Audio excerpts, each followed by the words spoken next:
Welcome to episode 1 of the Lessons from Sports podcast. I'm Wayne Partello. I'm your host of this podcast and also the CEO and co-founder of CUENTO Marketing, a brand and marketing consultancy based in San Diego, California. One of the things we do here at CUENTO is take the lessons from sports that we learned working in front offices or working on the media side around sports and applying them to any industry, helping them learn from the storytelling that happens in sports every day and bring those same lessons to what they do in their business.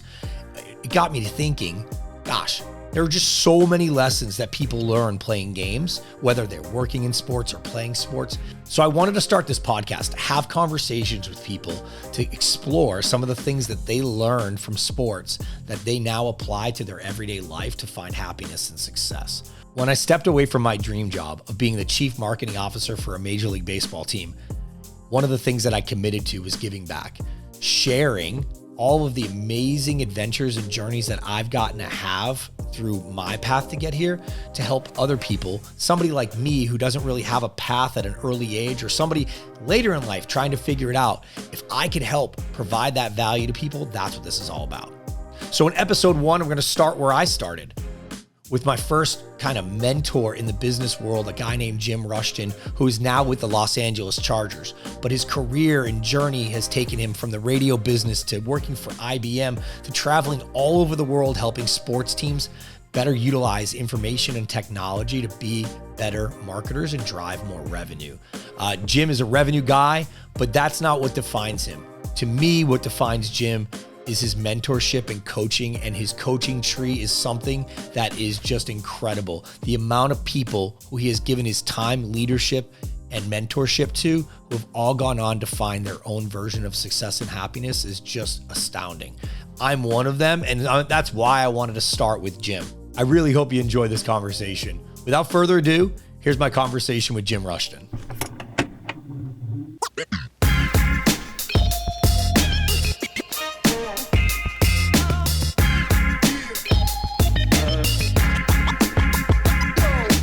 All right, Jim. So excited to have you as my first guest on Lessons from Sports. And obviously, I know you very well, but if you don't mind, just kind of share with the audience a little bit about you and your journey to where you are today.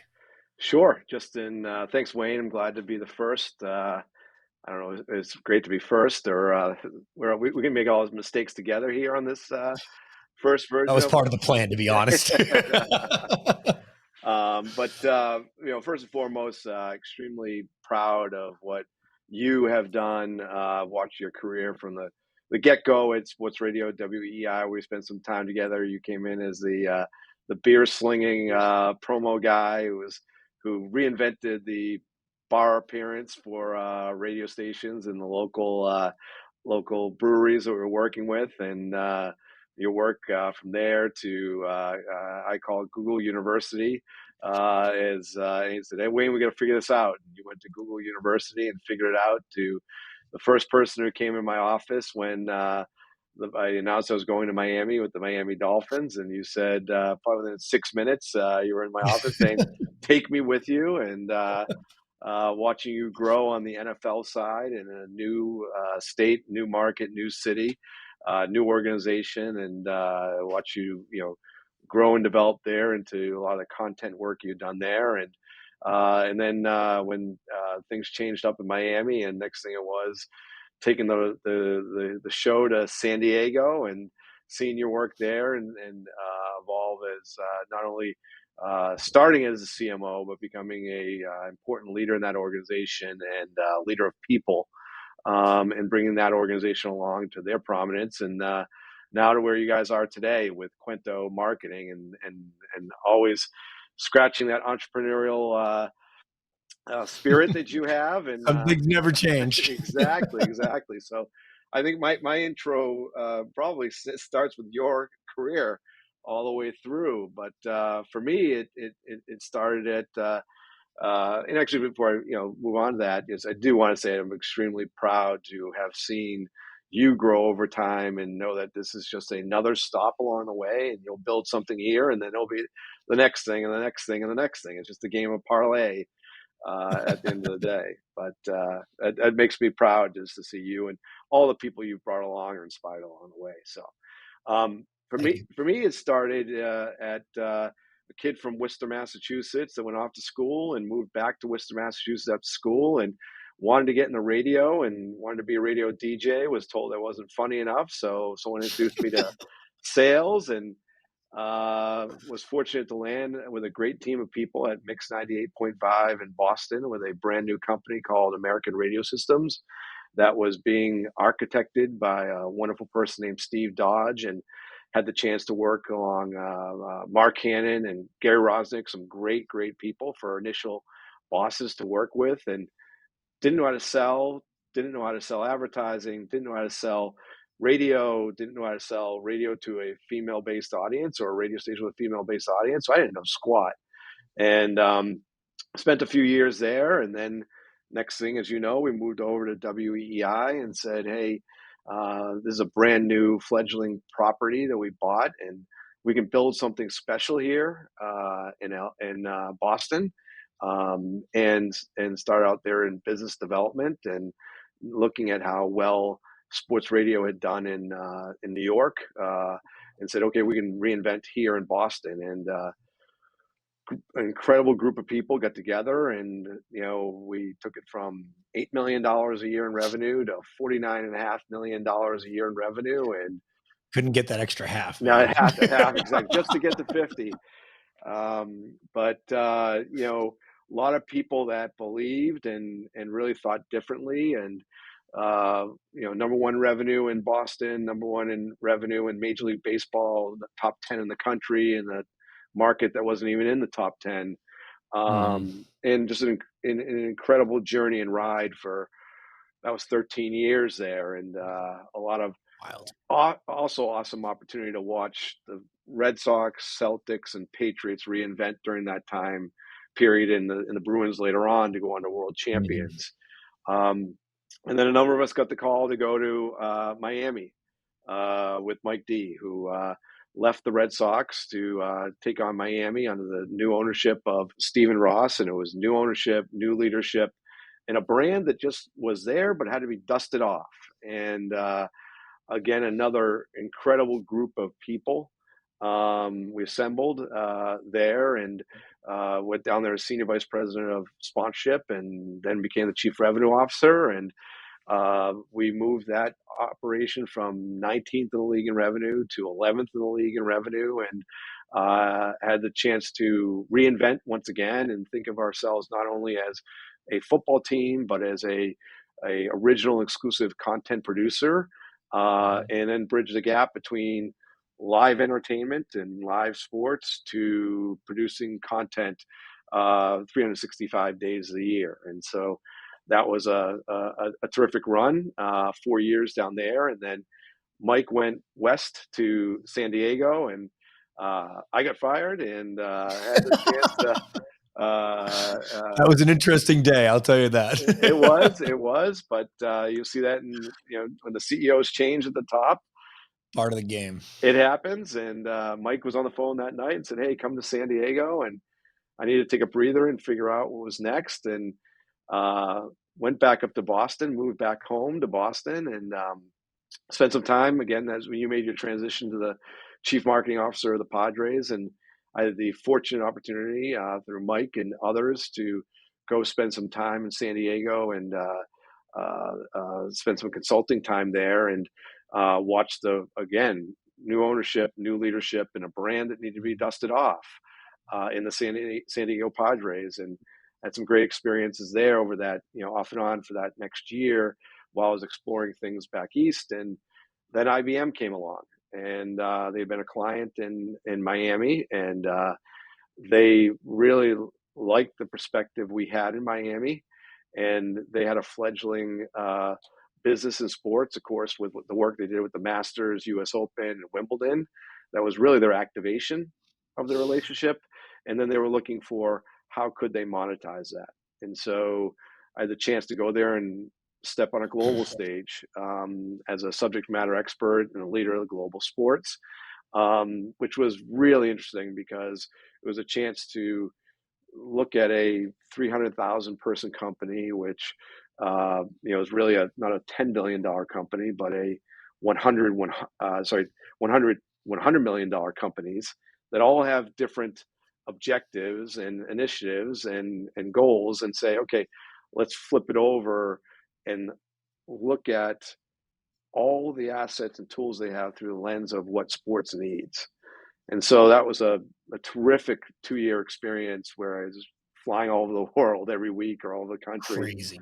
and would come in with the sports perspective, but then pull in the appropriate parts of IBM, and then be able to figure out what was the story we were going to tell, how could we help an issue that the team, property, or venue was having without crushing them with the mere size of IBM. And then the next step, the opportunity came. Someone at the league office recommended me to the Spanos family, and had the opportunity to come out to LA to be part of the team to restart this franchise as part of the National Football League, the nation's leading league, in the number 2 market in the country, in one of the most competitive sports towns in the country, and having to do it in a very, very short amount of time. So that's been a 7-year run. We started Incredible. literally the day we opened up in Los Angeles, and we built set up a temporary stadium, and then at night we worked on the new stadium, and then we hit COVID, and then we opened the new stadium, and so it's been a extremely rewarding and complicated and tremendous growth period over the past 7 years. So that's Yeah. the quick story in a nutshell. It probably wasn't quick enough, but there it No, I is. think it's great. I think it's good for people to see the journey. I mean, I think one of the things I talk about in my career, and it's the same as yours, is as sports evolved to becoming content hubs, they needed to look at people who came from the content world, not the, just the general sponsorship sellers was one thing, but to create content and to create it out. And one of the things that I talk about with you a lot is just like coaches, I know like you came from a household of teachers, and that's like one of your secret powers is your coaching tree, as the people who you've mentored. You talked a little bit about me. Thank you for that. But there's a lot of me's out there who, from our time at EEI, but all the way through our time at the Dolphins, the Padres, to what you do at the Chargers, who have gone off and just had incredible careers. That's got to be rewarding in and of itself. Yeah, I mean, I think you nailed it from a teacher's son. Both my mom and dad, great respect for them. My dad, 46 years in the same classroom, teaching seventh and eighth graders. Wow. I could never. I went there for career day and spent an hour with the kids, and I was like, I have always had respect for you, Dad. You've taken it to a new level. And my mom taught at our high school, for 40 plus years, and I guess that's naturally ingrained in me. And I went down the business side, but I think to your point, the most rewarding thing for me, career wise, most meaningful thing has always been to see the growth of people that we've worked with together over time, and that's whether it's the sales associate program at WEI, which was to get people, started in sales, and then see them, quote, graduate from the sales associate program, and then see them naturally mentored by the people on the staff. Mhm. And some of those people, Aaron Thomas runs NBC Sports New England. Brian Napoli, senior vice president at the Philadelphia Eagles, and then we had that in Miami. Josh Corlin, vice president of the Florida Panthers. Josh Goldblatt, he's a director or hire at the New York Yankees. And then Bob Lynch, the CEO and founder of Sponsor United, was a sales associate at one point.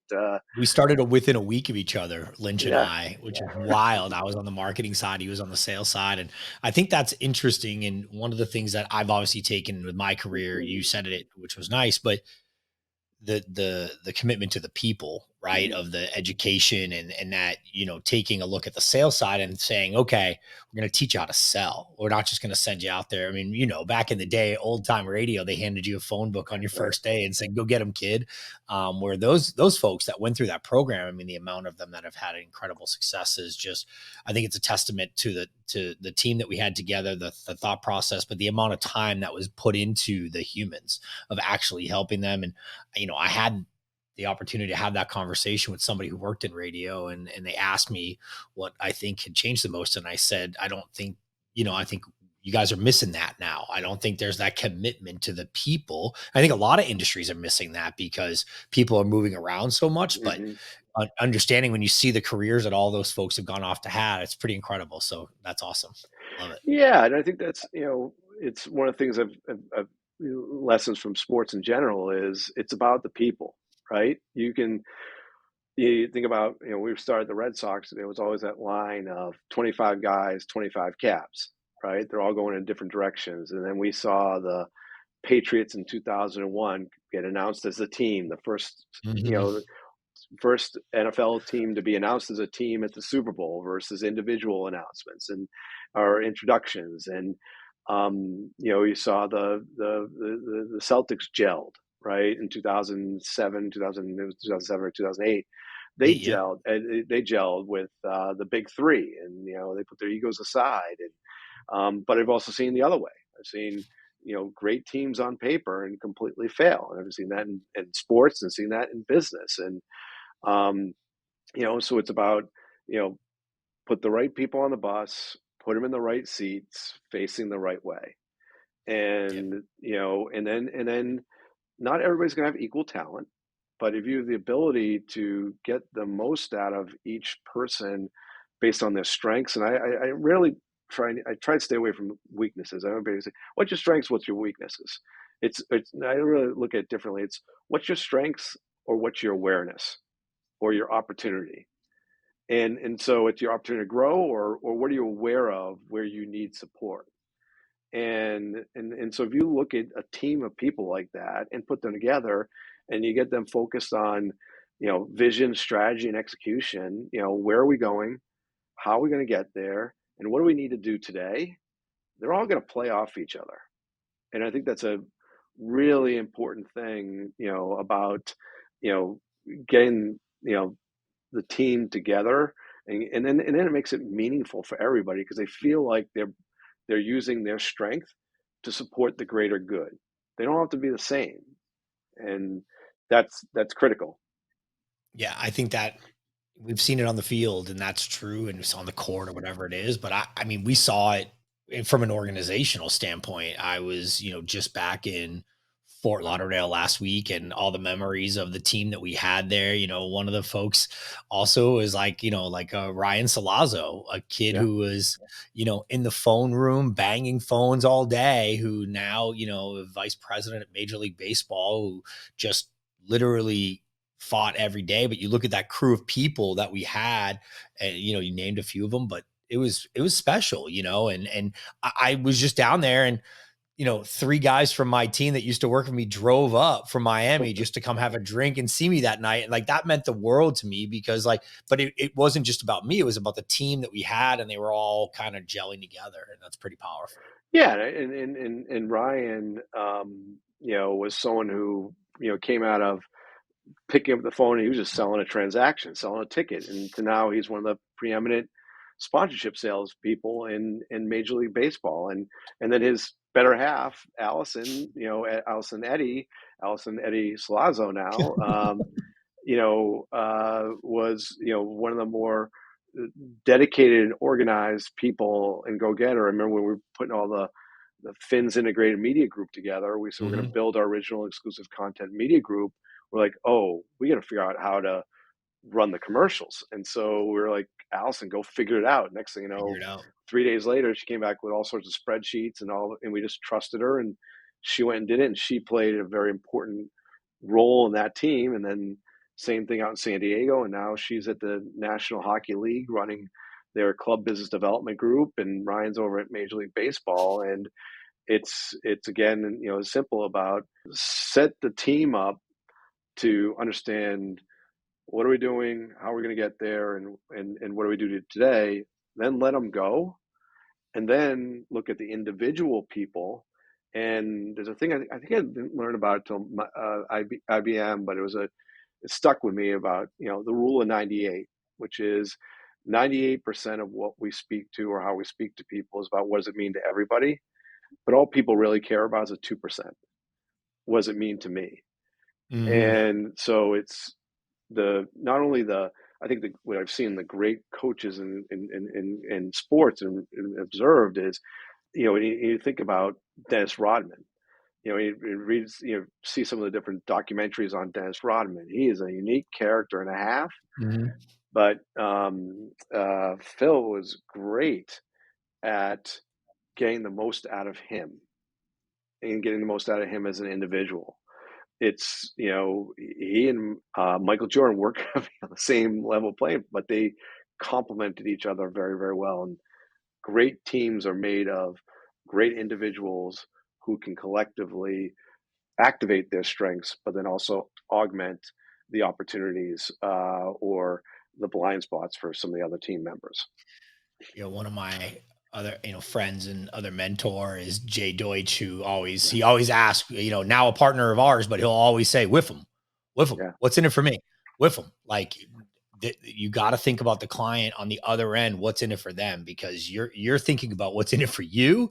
And he always challenges you with that. Like when we were designing Cuento, it was like, what's in it for the client? Like, how are you, what are you bringing unique to them? What's in it for me? It's always with them. And I always think about it now. It's pretty funny, but it's Yeah. also amazing how those powerful coaches in your life have those things, those imprints on you throughout. You talked about the Phil Knight one. I mean, they stick with you. You remember them. Yeah, and it was Phil Knight or Phil Jackson. Phil Jackson, right? It was Phil Oh yeah. Jackson. Yeah, Geez, yeah. sorry. No, that's why I set you up. I said Phil because I was like, well, I think Phil Jackson, but he was the best at it. I mean, the cast of Yeah, characters, and believe me, in Boston and in Miami, and we had a cast of characters, and so, sure. but it was just the most special when you could see those places, and I think that was probably most challenging for me about the IBM role, because I would get flown to a country or a state and get dropped in, and it was like a whole brand new group of people. And so that really taught me that if you're going to go into situations like that, you've got to have a clear sense of purpose and a clear story. So then you can bring people and then really drive towards simplicity. So you can break down really complex information into a very simple format to rally a team in a very short amount of time. Yeah, I think that's a good one. I think there's a power to, from a leadership standpoint, of identifying those strengths. I think that is sort of a superpower that leaders need to have, because you can see what your team members are great at, focus them on that. I think that's a really, really important skill. You had people who are really good at, you did it to me at one point in my career. Like, we've got people that are incredible about setting up meetings. They're not the best idea people. So you're going to Mhm. supplement their ideation and then help them sell. And I was like, I don't want to sell, Jim. I don't want to sell. You're not going to sell. Just help them think of Right. ideas. It was like, it was Yeah. hard to get a kid to think that way, but you did it. Yeah. And that's the thing that I think this was in Miami too. We talked about the A's, B's, and C's. And it was like, it was about, again, putting the right people on the right bus and the right seats faced the right way. Is that your A's were those people that were super talented and you just got to let them go. Your Bs were people that were still growing or were exactly your point is they did certain things very, very well. And then you needed to surround what they did well and what they didn't do as well with other folks to help them create success. And then the C's were either people that were too new or new, and so they need a more structured plan. That's like the sales associate program, or those people who needed a very strict plan, and it was either get it back on track, or unfortunately you have to leave the organization. So Yep. Yep. I think those are tough. All right. Now is my favorite part. So we go through, this is what we call the hot seat. As you know, working in sales or working in sports, the numbers aren't there. You get put on the hot seat. And so we want to have a hot seat here on the all podcast. right. So Because we all know, like, that's great what you did for me today, but it's all about what you did for me tomorrow. So today it's the hot seat. It's rapid fire questions. I'm just going to rip them off, and then you can just give me your answers, and you can take your time with an answer, or you can just zip them off. But we'll go with number one. Favorite book you read this year? Oh, good question. The book guy. I know you got a lot Yes, of books yes, yes, on your LinkedIn. yes. I figure that's a good place to start. I would say Unreasonable Hospitality. That was a Okay. book I literally could not put down. Why? It was aspirational from looking at how they took a restaurant that didn't have, I think, 3 or 4 stars to being a 5-star restaurant, to New York Times, to Michelin, 3 or 4 stars. I don't know the whole measurement system, but it was one, it was a great story, but number two, incredible business lessons woven into the story. And it was inspiring, and it was educational, and it was motivational all at the same time. Love it. It's awesome. Biggest mentor in your career? I would say the biggest mentor, unfortunately, he's passed, was Ted Coughlin. Ted Coughlin. I worked for Ted's company in high school all the way up through my first year in college, or after my first year in college, and it just ran a family business in my hometown. And just watching him and how he operated was lessons in its own. And then since his passing, his brother, who I also knew and worked for, has kind of taken on that role, and I've sort of been able to lean on in good times. I've also, I think, I focus on those two folks, but I've been fortunate to have a lot of mentors along the way, and that's just been a terrific. I've been blessed to have people I can reach out to and have difficult conversations with, and people can set me straight and get their wisdom. But I would say that those two folks are probably sit at the top. Best single piece of advice you've ever received? Oh, I would say uh, advice is that my gentleman I grew up with, and my friends all grew up with, we went to high school with. After high school, he was at Northeastern, so he was there a fifth year. I was in my first year of selling, and he got chosen to speak at the Northeastern graduation. Doug Loughborough and President Clinton was there, and he got up to give his commencement speech. He was the president of the class, and at the old Boston Garden, he started to sing "Deo, Deo, me want to go home," and people were like, what is going on here? And he had a beautiful voice, and then proceeded to tell the story of how he and his family were homeless during high school, and he just wanted to go home. And his mother said to him, listen, you can live a life of I coulda, I woulda, I shoulda, or you could live a life of I can, I will, I did. And he went on to live a life of I can, I will, I did. And so a couple of parts of that story is, one, none of us knew. It was totally hidden. We found out Wow. later that a lot of our parents knew, and they were actually moving the family around to different places, but keeping it away from all of his friends. And he's gone on to Harvard, and he lives in San Diego now, and has got his doctorate, and then he runs a really wonderful program. But I would say that was at a moment in time. It was I can, I will, I did. Is just I could, I would, I shoulda, or I can, I will, I did. And so that's a great piece of advice. That's amazing. I love it. Yeah. Okay. This is tough because you're going to have to pick your favorite kid. So besides me, your coaching tree, who are you most proud of? Oh, that's a good Oh, one. wow. I mean, besides me, obviously I'm top of the tree, but besides that. Oh, wow. Most proud of. You know, how do you pick one? It's a tough one. That's a really tough one. That's a real. I'm gonna go the Tom Brady answer. Okay. I haven't found the next one. Oh, that is rough. I thought for sure you're gonna go with Steve because now you know his name and everything. But Well, oh, that's a good story on its own. I'm very proud of Steve, aka John Karpinski, who those of you who are listening or watching, Steve came to work with us in Boston. It means John came to work with us in Boston from Kansas City, a kid from Kansas City, and he was hired by one of our sales managers, and for first 6 months or so, I thought his name was Steve, and kept calling him Steve, and he never corrected me, and he said he'd call home to mom, and she'd be like, "How's it going?" She said, "Well," he said, "Well, Steve's having a rough go of it. He hasn't sold anything yet, and he might get fired. But John's doing great. I love this city." And John went on to has gone on to did very well with us in Boston. Did very very well in New York.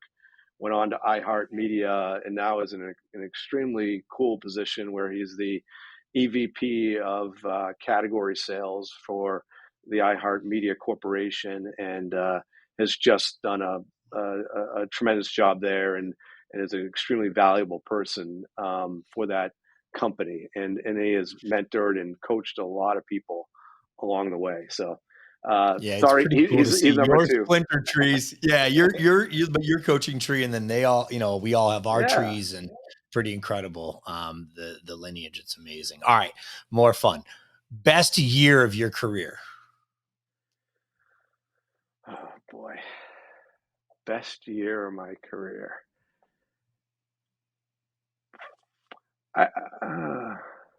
That's another good one. Um,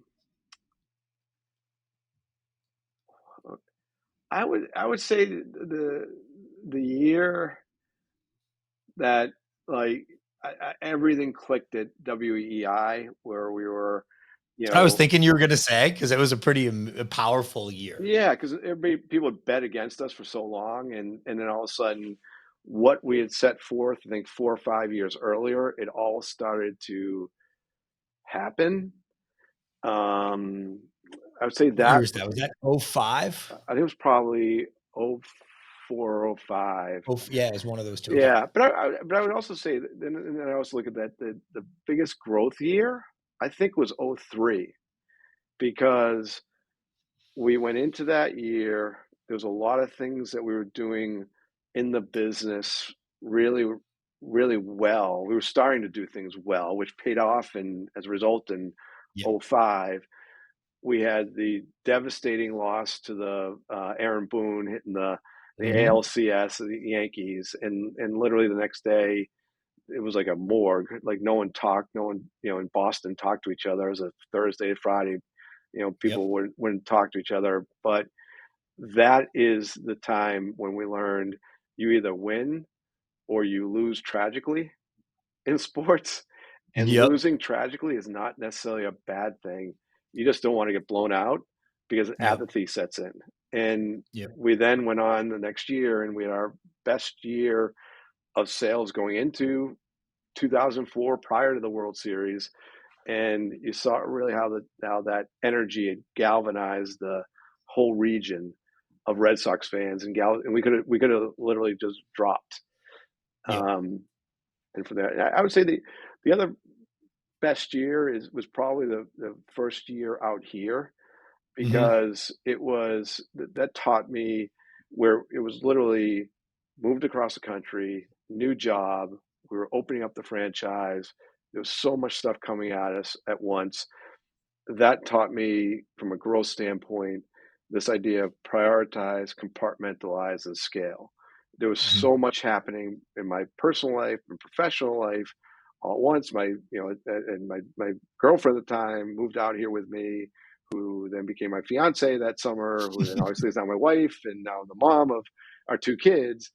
Um, it was like so much happening at once that it and I've carried that forth from there, is that, what's important right now, what can you get excited about, what it might be angering you right now, compartmentalize it and move on, And then how do you scale it so you're not just repeating the same things over and over again? And I know this is probably killing your whole hot seat thing of being No, it's good. fast No, these are answer, great. but These are great. I love it. I love it. East Coast or West Coast?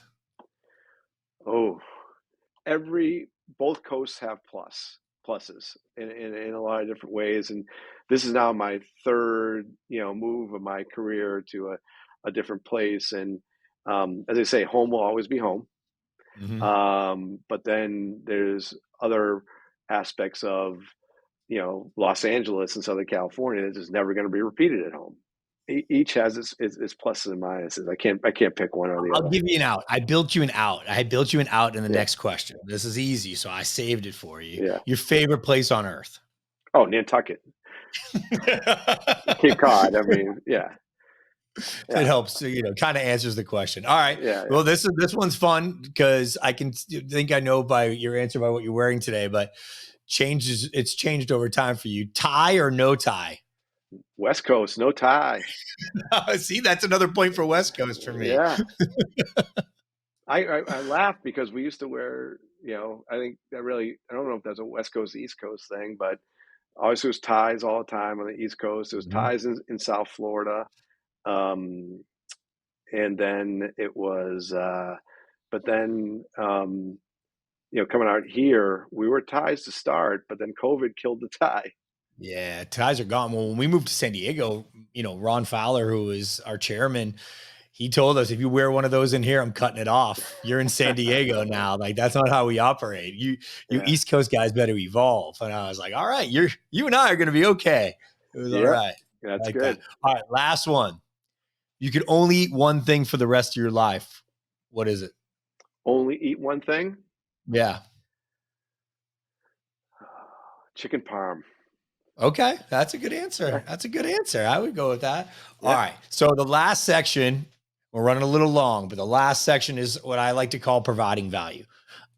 It's something that I'm really passionate about is paying it forward. I know you are as well as like that inherent teacher in you is just sort of thinking about. I always say that I wish there was the social media that we have today where you could search out and find the advice and find people like you. And one of my goals with this project is to highlight different people so that somebody may be looking that maybe the next Jim and say, God, I connect with that guy. I'm really interested in his advice. So Mhm. the first question of sort of providing value is what advice would you give somebody who is starting in sales today? Starting in sales Yeah. is read, read, read, try, try, try, learn, learn, learn, rinse and repeat. Reflect, rinse and repeat. And I think that's the, that's more process, but the rule of 98 is I think that is just a big thing is you're sitting across from someone is talk to the 2%. Mm-hmm. Remember the Yep. 98, talk to the 2%. Love it. Sports is such an aspirational industry for so many. What would you say to somebody who wanted to break into the sports industry? I get this a lot is Mhm. the two parts. One, what's your craft? What do you like to do? And don't tell me it's I like sports. You know, you either like Great to answer. either like to sell, you like to market, or you like to operate. Mhm. And choose your craft first, and then there's always going to be sports. But then if there's not sports, you're going to be able to fall back on selling, marketing, or operating. That's kind of part one of it. Part two of it is if you decide you want to sell or market or operate, then your next job is get yourself in the door. And that could be I had a day job where I was back east when I first got out of college, and I worked at the local cable station at night trying to get some media experience. You can volunteer. Call someone up, tell them, ask them for their advice and guidance. And then the other thing is you could say, okay, what project do you need help with? Consider me a free resource, and then walk Mhm. away with a project at the end that says you provided some value to someone else, because that becomes your resume as you walk in to the next opportunity. I love it. All right, last one.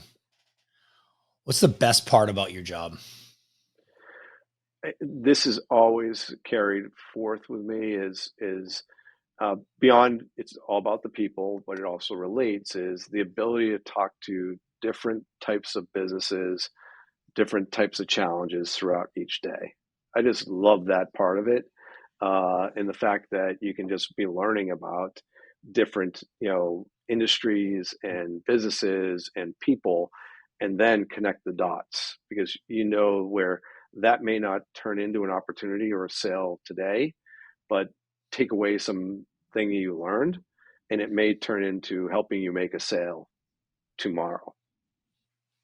I love it. Jim, thank you so much. I really appreciate you taking the time to be my first guest on this project that we've been working on for a little bit. And obviously, I'd be remiss to say, but you were the first person that believed in me, who fought and gave me that opportunity at WEI. And I tell the story all the time. I walked into your office and quit one day because I didn't work for you. And you said, sit your ass down, and came back with a solution. And that solution changed my life. And so appreciate everything you've done for me, but appreciate everything you've done for everybody else as well, as you've helped all of us grow our careers and our lives. And, it's been a hell of a ride, and I couldn't imagine a better first guest to have on this podcast. So thank you. I greatly appreciate that. And all of it goes back to you and to everyone else as well. It's just been as I say, blessed and grateful, great journey with the different folks we've had the chance to interact with over up to this point, and let's see what goes on beyond. That's it. We got more work to do. Absolutely. Boom. There it is. Episode 1 in the books. Big thanks to my friend Jim Rushton for being here and being my guinea pig on episode 1.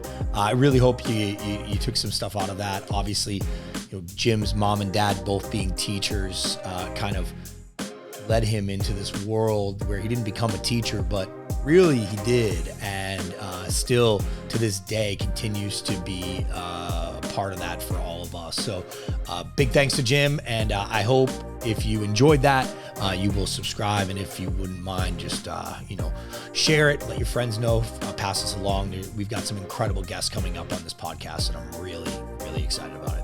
Thanks again.